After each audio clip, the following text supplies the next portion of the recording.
शेख रशीद साहब को आप कहाँ खड़े देख रहे हैं इस वक्त?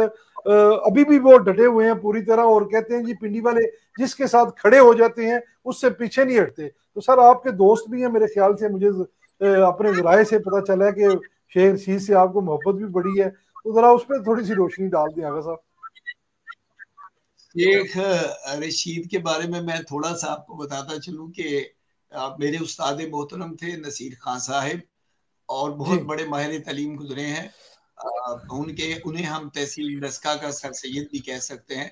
उनके ये शागिर्द थे, राजा बाजार पिंडी में हेड मास्टर थे, तो ये उनके शागिर्द थे, तो वो इनके किस्से सुनाया करते थे। लेकिन शेख रशीद जो है, ये अफसोस से कहना पड़ता है कि ये लूमड़ी की तरह मक्कार है, चालाक है, और ये इसका बयानिया जो है वो हर आए दिन के साथ, हाई रोज के साथ बदल जाता है।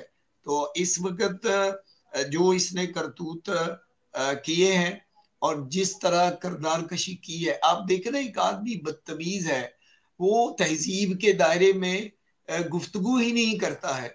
वो मीडिया पे आता है और अपने आप को वो खुद प्रस्ती का शिकार है। वो समझता है मुझे हर बात का इल्म है, मैं ही अकले कुल हूं।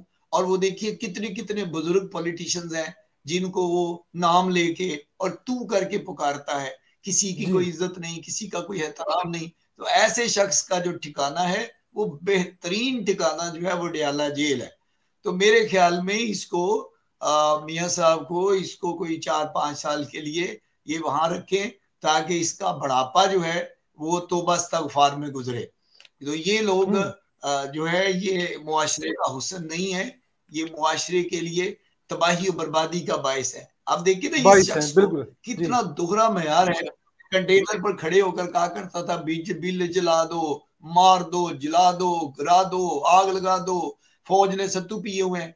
और अब आप देखिए जो ही इक्तदार में आया तो एकदम इसका बयानिया जो है वो बदल गया और कहने लगा हम किसी को कानून हाथ में लेने नहीं देंगे। तो ऐसे मक्कार शख्स का जो अंजाम है वो इबरतनाक होना चाहिए, ताकि ये जो लोटे हैं ये दोबारा से इक्तदार में ना आ सके, इनका वो हशर करना चाहिए। बिल्कुल ऐसी